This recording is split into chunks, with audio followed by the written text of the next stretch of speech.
오늘의 주요 뉴스입니다. 여당인 국민의힘이 내년 예산안에서 논란이 되어온 R&D 예산 일부를 복원하겠다고 밝혔습니다. 민심을 되돌리려는 조치로 보이는데 야당은 눈 가리고 아웅하는 격이라며 기초연구 예산 일부만 되살린다고 끝날 문제가 아니라고 날을 세웠습니다. 이런 가운데 R&D 예산 삭감 과정을 지켜본 이공계 대학생들이 한 목소리를 내며 비판에 나섰습니다. 이번 삭감으로 국가에 대한 신뢰가 무너지고 미래에 대한 비전도 흔들리게 돼 결국 의대 선택으로 내몰리는 압력이 더 커졌다고 지적했습니다.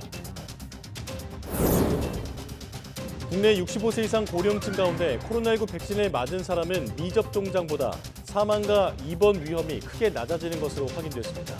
백신 접종자는 사망 위험이 21%, 입원 위험은 8분의 1까지 줄어드는 만큼 보건당국은 겨울철 백신 접종을 서둘러 달라고 당부했습니다. 최근 환경부가 식당과 카페에서 플라스틱 빨대 사용을 사실상 허용하면서 종이 빨대 생산업체들이 도산 위기를 맞았습니다. 그동안 들인 기계 설비와 연구개발 투자비 등이 빚으로 남게 됐는데 하루아침에 바뀐 정부 정책에 업체들은 날벼락을 맞았다고 호소했습니다. 대학 입시일만 되면 갑자기 날이 추워진다는 입시 한파가 올해는 없을 전망입니다. 며칠째 이어진 추위는 오늘 낮부터 풀려 큰 추위는 없겠지만 수능 당일인 목요일 오후에는 전국에 비가 내리겠습니다.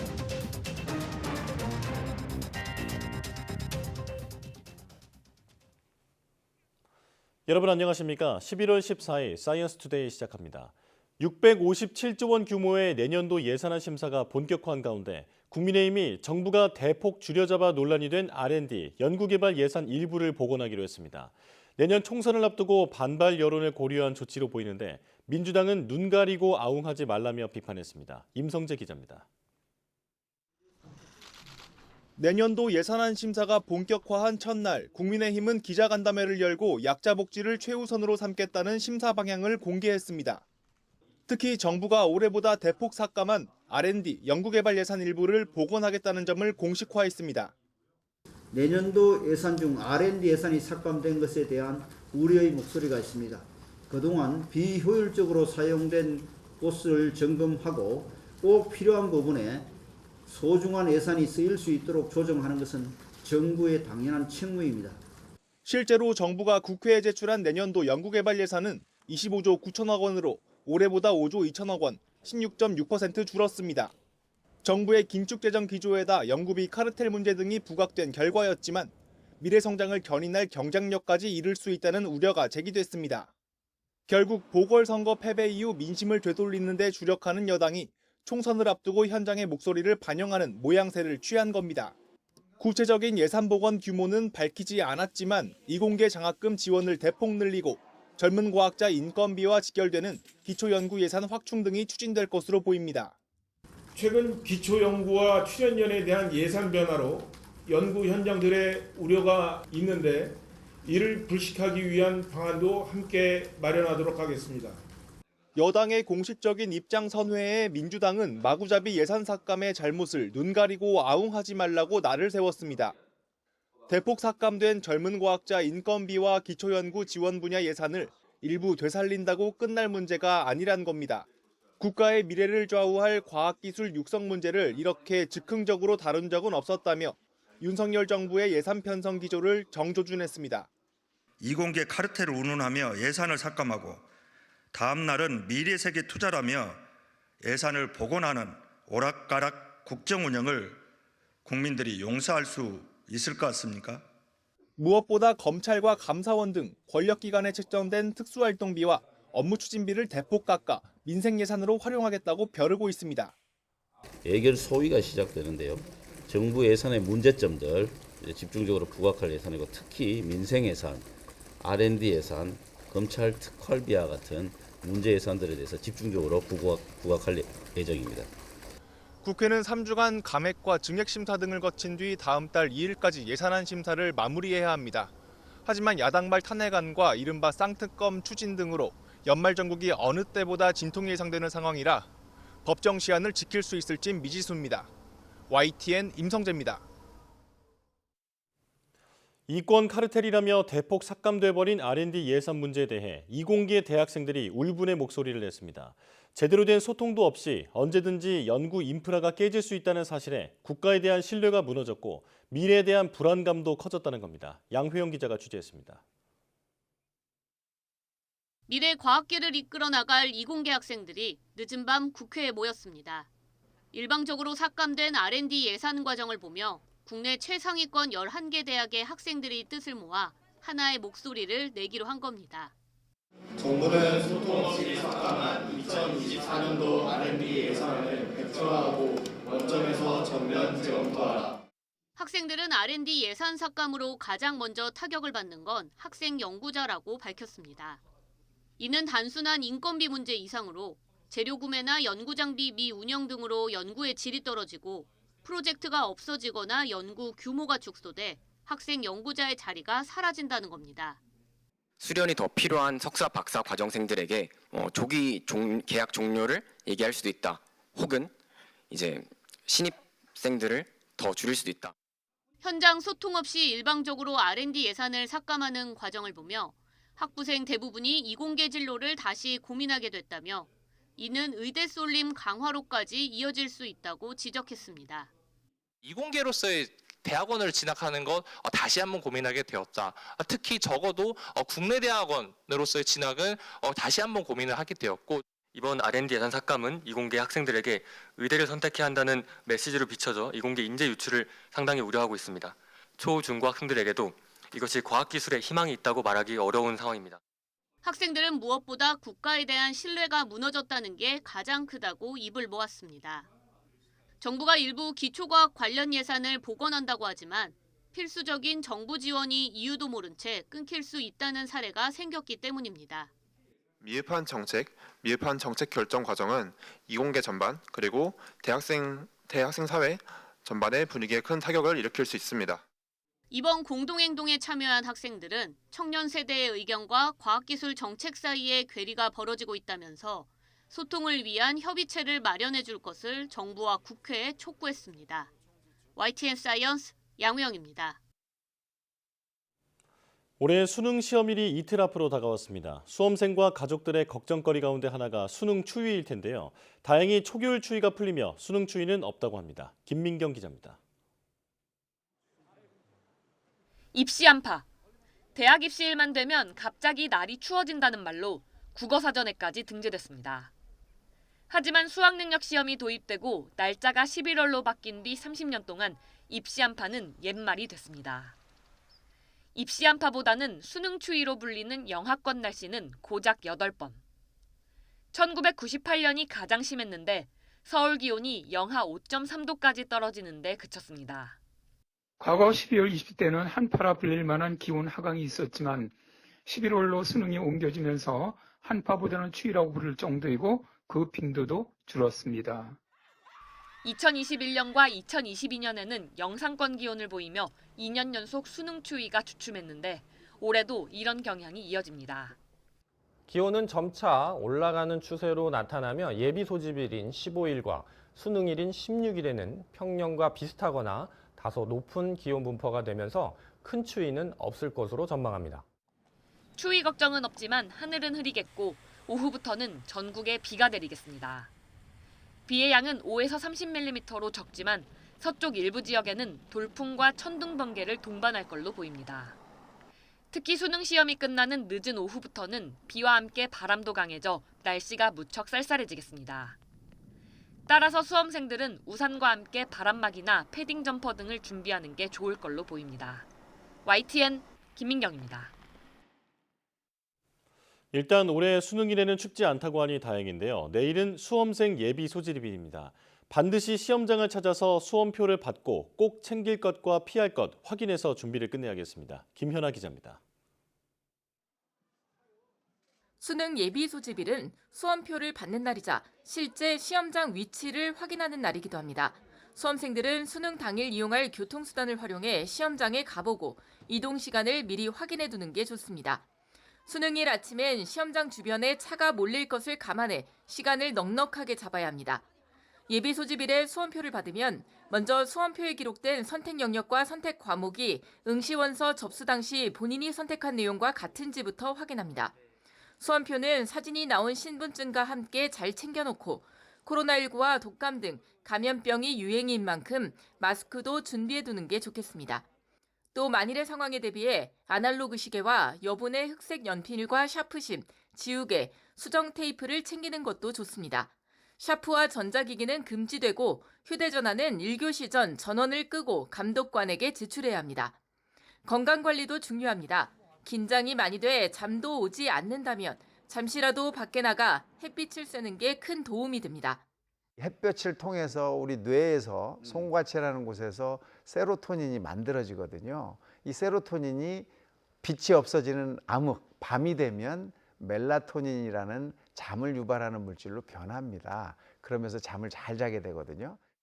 점심 도시락은 늘 먹던 것이 좋고 물은 넉넉히 준비합니다.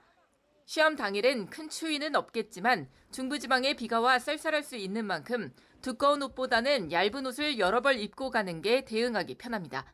YTN 김현아입니다. 최근 환경부가 식당과 카페에서 플라스틱 빨대 사용을 사실상 허용하면서 종이 빨대 생산업체들이 도산 위기를 맞았습니다. 이런 가운데 SNS에는 일회용품을 줄이자는 게시물을 올렸다가 문매를 맞았습니다. 윤웅선 기자가 보도합니다. 하루 40만 개의 종이 빨대를 생산하는 업체입니다. 평일 낮 기계음으로 가득해야 할 공장이 활기를 잃고 조용합니다.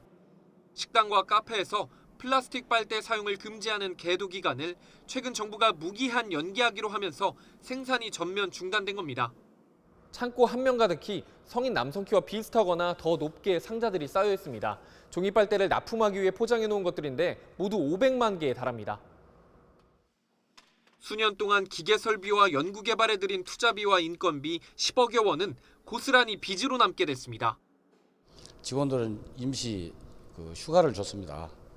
휴가를 줬고 이게 이제 정책이 확정이 된다면은 비전이 없으니까 직원들을 해고해야 되겠죠. 하루아침에 뒤집힌 정부 정책에 직격탄을 맞은 종이빨대 업체 대표들이 환경부 앞에 모였습니다.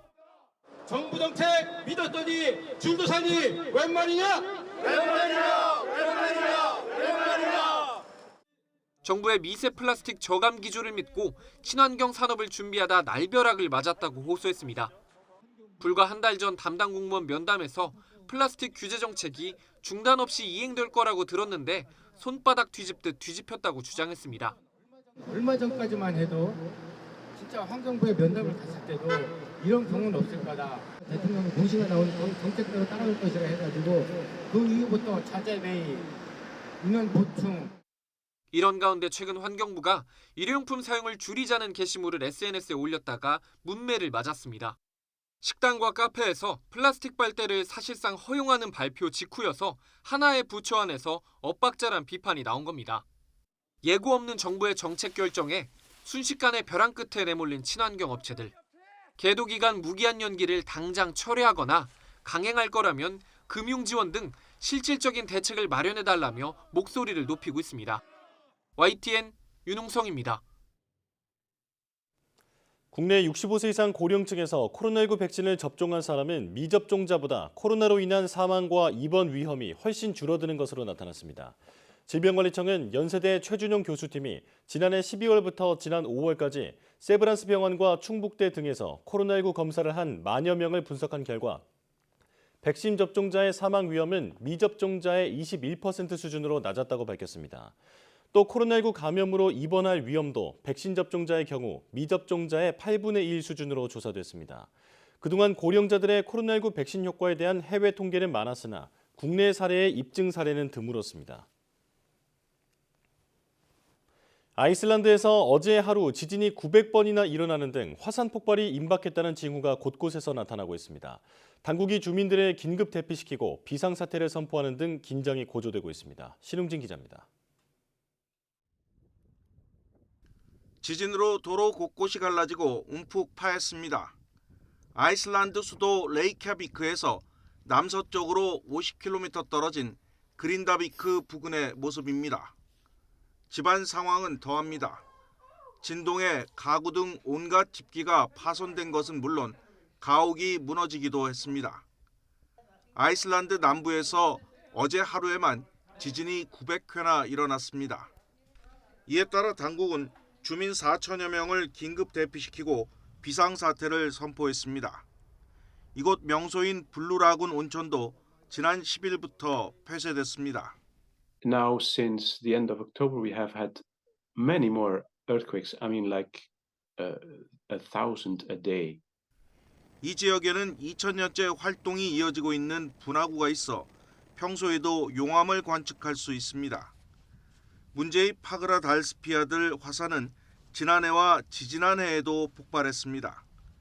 현재 파그라 달스피아들 부근 지하 800m 지점에 거대한 마그마 터널이 흐르고 있어 또다시 폭발이 임박한 것으로 관측됩니다.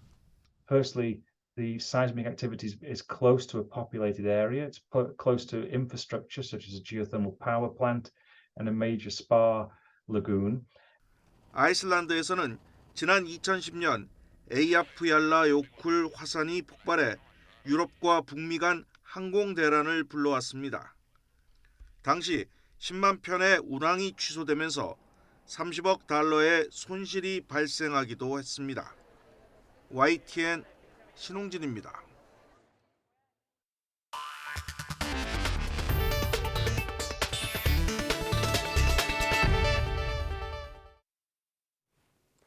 현대차가 울산에서 전기차 전용 공장 기공식을 열고 오는 2026년부터 연 20만 대의 전기차를 생산하겠다고 밝혔습니다.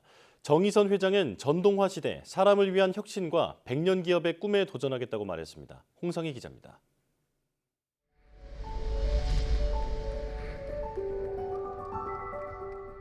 세계 제일의 무기가 있는데 그 무기란 바로 세계에서 가장 우수한 기능공들입니다. 어지않아 한국의 자동차, 우리의 자동차가 세계 시장을 휩쓰는 날이 온다고 나는 확신합니다.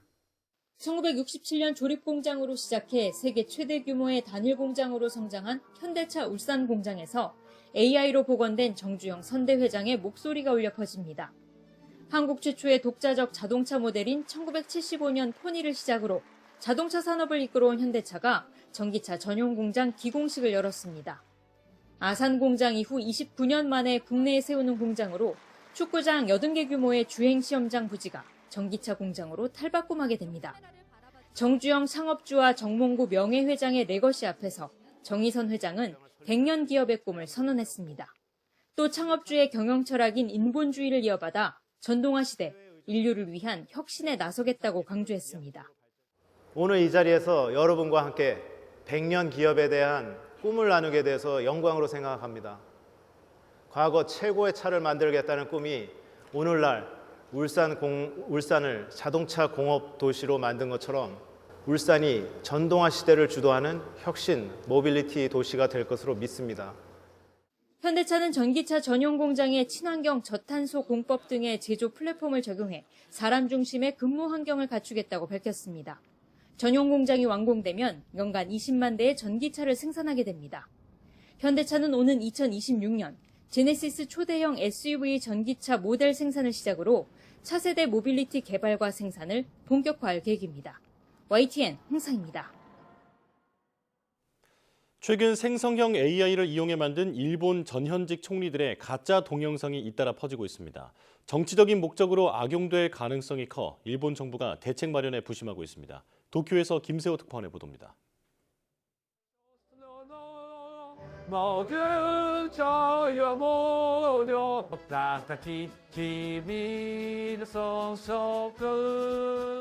아베 신조 전 일본 총리가 러시아 국가와 북한 김일성 찬양가를 부릅니다. 모두 가짜 동영상입니다. 또 다른 가짜 영상은 아베 전 총리 자신이 통일교와 연결돼 있다며 일본 보수 진영을 조롱하는 듯한 내용을 담고 있습니다. 普段マザームーンの故郷産を貶めている人たちがですよ。なぜ私どものような王国の宗教勢力と強くつながっている政治家を支えるのであるか。ここに深刻な矛盾が生じているだろう。 스가 전 총리의 조작된 인터뷰 내용도 그럴듯하게 올라와 있습니다. 国のリーダーという大役が務まるはずもなく、失敗に失敗を重ね、日本中を敵に回してしまったのです。 예전 기자회견 동영상을 생성 AI에 학습시키는 방법을 사용해 만든 겁니다. 앞서 차마 입에 담기 힘든 표현으로 연설하는 기시다 후미오 총리의 가짜 동영상도 SNS에 급격히 퍼지면서 논란이 일었습니다. 이 영상 제작자는 아베 전 총리의 음성을 학습시킨 데이터도 인터넷에 공개했는데 이를 가짜 아베 영상 제작자가 활용한 것으로 파악됐습니다. 특히 아베 전 총리 영상 제작자는 그 동기에 대해 아베와 주변 인물에 대한 증오감을 높이기 위해서라고 말한 것으로 알려졌습니다. 조작된 AI 영상이 정치적 의도로 악용될 수 있음을 보여주는 겁니다. 偽情報の投稿は社会を混乱させたり、他人に迷惑をかけたり、罪になる場合もあるので、このような行為はくれぐれも慎んでいただくようお願いしたいと考えております。 특히 가짜 정치인 영상이 단순한 패러디 수준을 넘어가고 있다는 점에서 심각성을 더하고 있습니다. AI로 단시간에 정교한 가짜 영상을 대량으로 만드는 것이 가능해지고 있지만 일본 정부는 여전히 이렇다 할 대책을 내놓지 못하면서 가짜 영상 확산 속도에 뒤처지고 있다는 지적이 나옵니다. 도쿄에서 YTN 김세우입니다. 검찰이 SM엔터테인먼트 시세 조종에 관여한 혐의를 받는 배재현 카카오 투자 총괄 대표를 구속 기소했습니다. 임직원이 법을 어기면 법인도 처벌하는 양벌 규정에 따라 카카오 법인도 함께 재판을 받게 됐습니다. 조성호 기자의 보도입니다. 검찰이 배재현 카카오 투자 총괄 대표를 구속 상태로 재판에 넘겼습니다. 금융감독원 자본시장 특별사법경찰이 지난달 26일 검찰로 사건을 넘긴 지 18일 만입니다. 자본시장법 위반 혐의를 적용했습니다. 하이브와 SM엔터테인먼트 경영권을 놓고 경쟁하던 지난 2월 2,400억 원을 동원해 400여 차례에 걸쳐 고가에 사들여 주가를 조종한 걸로 조사됐습니다. 하이브가 SM 주식을 주당 12만 원에 공개 매수에 나서자 이보다 주가를 높게 설정하려는 의도였다는 게 검찰 판단입니다. 이 과정에서 금융당국의 주식 대량 보유를 보고하지 않은 혐의도 있습니다. 임직원이 법을 어기면 법인도 처벌하는 이른바 양벌 규정에 따라 카카오 법인도 함께 재판에 넘겨졌습니다. 금감원 특사경은 지난달 배 대표 등 카카오 임원 3명에 대한 구속영장을 신청했습니다. 주식 대량 보유 보고하지 않은 이유 있을까요? 김범수 창업자가 알고 있었나요? 법원이 증거인멸과 도망이 염려된다며 배 대표의 영장을 발부하면서 배 대표는 구속 수사를 받아왔습니다. 앞서 SM 경영권 분쟁 과정에서 하이브 측에서 비정상적 매입 행위가 있었다고 문제를 제기하면서 시세 조종 의혹이 불거졌고 금감원 특사경은 지난달 24일 김범수 카카오 창업자를 피의자로 불러 조사하는 등 관련 수사를 벌여왔습니다. YTN 조성호입니다. 택시 독과점 논란이 불거진 카카오 모빌리티가 택시 기사들과 만나 배차 방식과 수수료 체계 등을 논의했습니다. 카카오 모빌리티는 올해 말까지 전문가가 참여하는 협의체를 통해 구체적인 개선안을 내놓기로 했습니다. 황보혜경 기자가 보도합니다. 카카오 모빌리티와 택시 4개 단체가 한자리에 모였습니다. 택시 독과점과 분식회계 의혹으로 당국이 전방위 조사에 나선 가운데 직접 업계 의견을 듣고 개선안을 마련하기 위해서입니다. 오늘 택시 단체분들 말씀 많이 듣고 처음부터 다시 만든다는 마음으로 여러 우려들이 부식되고 카카오 모빌리티는 타다, 우티 등 경쟁사 가맹 택시엔 승객 호출을 주지 않는다는 독과점 논란이 일며 공정거래위원회 제재 위기에 놓였습니다. 또 택시기사나 법인으로부터 운임의 20%를 수수료로 받은 뒤 다시 15에서 17%를 돌려주는 방식으로 매출 부풀리기를 했다는 의혹도 받고 있습니다. 이번 간담회에서 카카오 모빌리티는 수락률을 기준으로 한 배차 방식을 바꾸고 문제가 된 이중계약 구조를 단순화하기로 했습니다. 또 현재 3에서 5%인 수수료율을 낮춰달란 택시업계 요구를 고려해 수수료 수준을 결정하고 택시기사들의 근무 환경도 개선한다는 계획입니다. 신규 가맹 서비스를 통해 수수료 체계를 단순화하겠다. 그리고 그 수준에 대해서는 구체적인 개선안을 마련하도록 하겠다. 택시 단체뿐만 아니라 각계 전문가가 참여하는 협의회를 만들어 연말까지 개선안을 내놓기로 했습니다. 다만 택시 업계마다 이해관계가 조금씩 다른 만큼 최종 합의안을 도출해내긴 쉽지 않을 것이란 회의적인 목소리도 나옵니다. 카카오 모빌리티와 택시 4단체는 2주 뒤 두 번째 간담회를 열고 본격적인 논의에 들어갈 방침입니다. YTN 황보혜경입니다.